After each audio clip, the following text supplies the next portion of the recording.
যমুনাচরের মানুষ বিনা খরচে গরু ছাগল পেলে লক্ষ লক্ষ টাকা আয় করে। এটা কিভাবে সম্ভব? অনেকেই আমাকে বলেছিলেন যে এই যে গরু ছাগলগুলো তারা যে পালে এগুলো কিভাবে পেলে এতগুলো টাকা আয় করতে পারে? তাদের কি কোনো খরচ হয় না? আমি তাদেরকে বলেছিলাম যে খরচ একদম একবারে নাই বললেই চলে।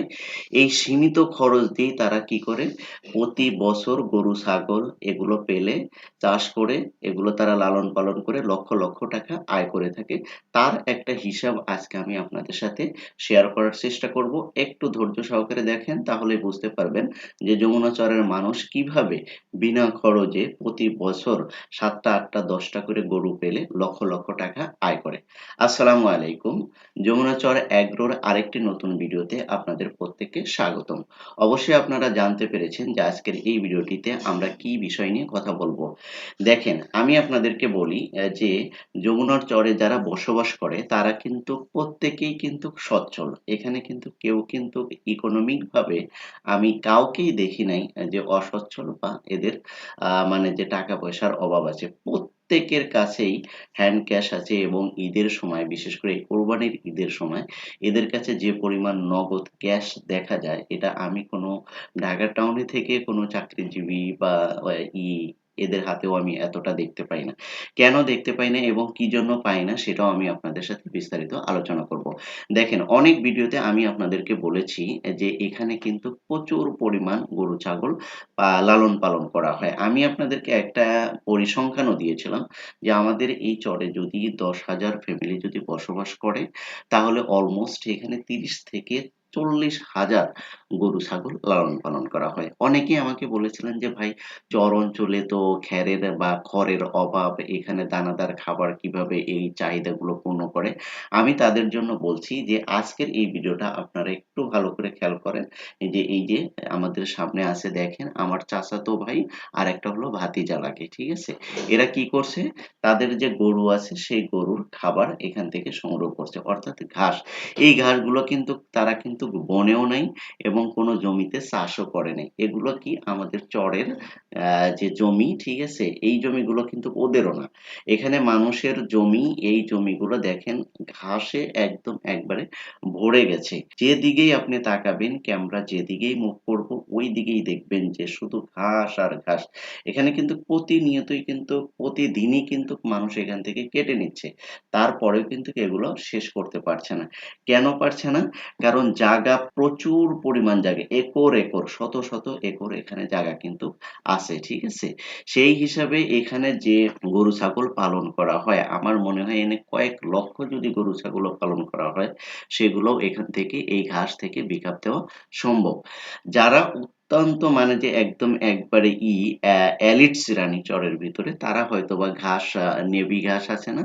এই যে বিভিন্ন জাতের যে ঘাসগুলো আছে সেগুলো রোপণ করে সেগুলো থেকে কেটে নেয়। আর সাধারণত যারা একটু মনে করেন যে এ এ কি গরু ছাগলের পিছনে একটু সময় দেয় তাদের নেভি ঘাসও লাগে না। এই যে এই ধরনের ঘাস প্রতিনিয়তই পাওয়া যায়, সারা বছর পাওয়া যায়। এ ধরনের ঘাস আছে, বিভিন্ন ধরনের ঘাস আছে। এই যে এই ঘাসগুলো, ঠিক আছে? এই ঘাসগুলো কেটে একটা মানুষ যদি চায় যে সে ৪ টা ৫ টা ৬ টা ৭ টা গরু পালবে, কোনো সমস্যা নাই।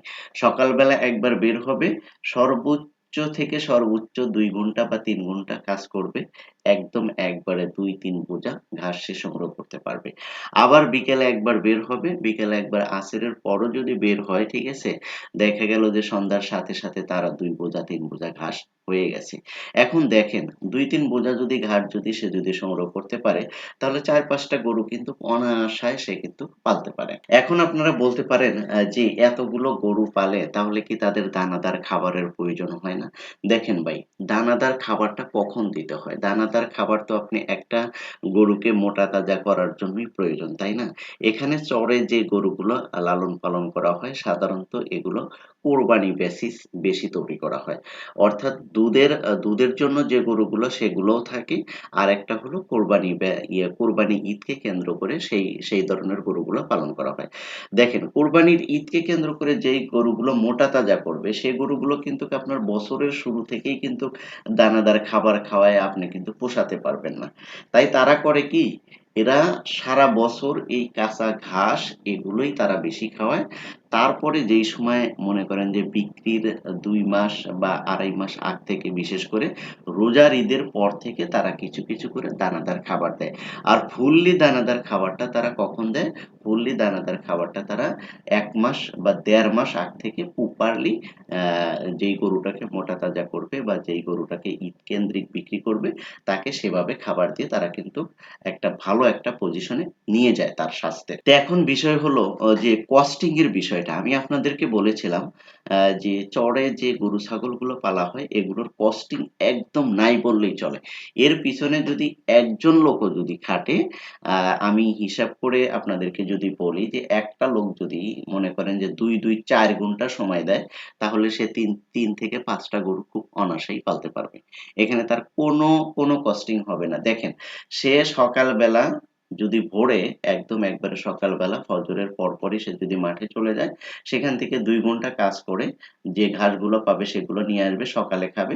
আবার বিকেলবেলা আসরের পর যদি সে যায়, তারপরেও সে কিন্তু আবার ২-৩ বস্তা বা ২-৩ বোঝা ঘাস নিয়ে আসতে পারবে। দেখেন, এই যে দিনের সারা অংশটা, বাকি অংশটা, এই অংশটা সে কি করে? জমি-জমা চাষ করে, মাছ মারে, তারপরে বিভিন্ন কাজ করে। চরে কিন্তু কাজের কিন্তু কোনো অভাব নেই। আপনি যদি চান যে আপনি নিজের জমিতে কাজ শেষ, এখন কি করবেন? বসে থাকবেন? না। অন্যের জমিতে কাজের জন্য আপনাকে ডাকবে। অন্যের জমিতেও কাজের জন্য ডাকবে। সেখানেও কিন্তু আপনার মানে দিন চুক্তি যদি কাজ করেন, সেখান থেকেও কিন্তু আপনি কিন্তু প্রায় আ আপনার পাবেন।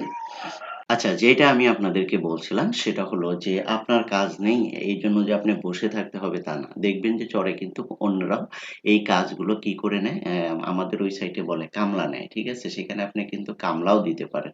কামলা দিলেও কিন্তু আপনাকে ৳৪০০-৫০০ কিন্তু আপনার রোজ আসে। তো সেই হিসাবে কেউ বসে থাকে না। সবারই কাজ থাকে। আর যদিও কেউ যদি নিতান্তই যদি করতে বসে থাকে, তাহলেও কিন্তু অন্যের বাসায় কাজ করেও কিন্তু টাকা উপার্জন করতে পারে। তো এই যে যেটা আমি আপনাদেরকে বলছি সেটা হলো যে এই যে ৩ টা ৪ টা গরু বা ৫ টা গরু যে পালে তাদের এই পিছনে, গরুর পিছনে এক্সট্রা করে কিন্তু তাদের আর কোনো খরচ দিতে হয় না। তারপরে আরেকটা বেনিফিট এটা, সেটা হলো চর অঞ্চলে যারা থাকে তারা সাধারণত ছেলে-মেয়ে উভয়ই কিন্তু কাজ করে। প্রচুর কাজ করে। এরা বিশেষ করে কাজের ক্ষেত্রে এদের কোনো অনীহা নাই। সারাদিন রাত মানে যে যতটুকু পারে মেক্সিমাম সময় তারা ১২ থেকে ১৪ ঘন্টা কাজ করে যায়। মেয়েরাও কিন্তু এই ঘাসগুলো কাটে। আমাদের এই সাইডে বাসার আশেপাশে বিশেষ করে মেয়েরাও কিন্তু এই সাইডে এই ঘাসগুলো কেটে নিয়ে গরুকে খাওয়াতে পারে। তারপরে যাদের জমিতে নেবি ঘাস রোপণ করছে তারা সেখান থেকে কেটে নিয়ে যায়। ওভারঅল আমি আপনাদেরকে যেটা বোঝাতে চাচ্ছি যে এখানে গরু ছাগল পালন করা বা খামার করা খুবই কস্টিং এর দিক থেকে খুবই সেফ। যেটা আমার মনে হয় না যে আপনি অন্য কোনো এলাকাতে এই খামার করে আপনি এতটা সেফ পাবেন। ঠিক আছে? এখানে আপনি যদি ১০ টা, ২০ টা, ৩০ টা, ৫০ টা গরু আপনি যদি লালন পালন করেন বা খামার দেন, আর এর পাশে যদি আপনি ৩ থেকে ৫ জন লোক যদি আপনি রাখেন, তাহলে আপনি কিন্তু এই ৫০ টা গরু একবারে অনায়াসায় লালন পালন করতে পারবেন। বিশেষ করে দুধের যে গাভীগুলো এগুলো কিন্তু খুবই এই চরের জন্য খুবই হবে। কারণ লাভজনক হবে। দেখেন, এই যে ওরা কিন্তু ঘাসগুলো কিন্তু কেটে আনলো। দেখেন, ওরা কিন্তু মূলত আমাদের আ বাসা যেখানে সেখান থেকে কিন্তু অনেক দূরে গেছে। মানে নদীর ওপার গেছে। নদীর ওপার বলতে চরের ভিতরেই আবার নদী আছে। সেই নদীর ওপার যায়া কিন্তু ওরা কিন্তু এই ঘাসগুলো কেটে আনলো। এই যে সবাই কিন্তু ৩ জন কিন্তু অলরেডি দেখেন এই যে এক মুহূর্তে কতটুকু সময়, এই সময়ের ভিতরেই কিন্তু দেখছেন একবারে ১ বস্তা এক বোঝা করে ওরা কিন্তু সংগ্রহ করেছে। এভাবে প্রতিনিয়তই ওরা কিন্তু এভাবেই ঘাসগুলো কেটে নিয়ে যায়। দেখছেন? একবারে তরতাজা ঘাসগুলো, এগুলো গরুকে দেওয়ার সাথে একবারে মনে করেন যে গরুর একদম প্রিয় খাবার এগুলো। আপনি দানাদার খাবার খাওয়ায় যতটুকু গরুকে হ্যাপি করতে পারবেন, তার চেয়ে ৩ গুণ হ্যাপি থাকবে ওরা এই খাবারগুলো খেয়ে। এই যে দেখছেন না, এই যে নদীর মতন, এটা কিন্তু নদী না, চরের ভিতরে একটা মানে ক্যানেলের মতন তৈরি হয়েছে।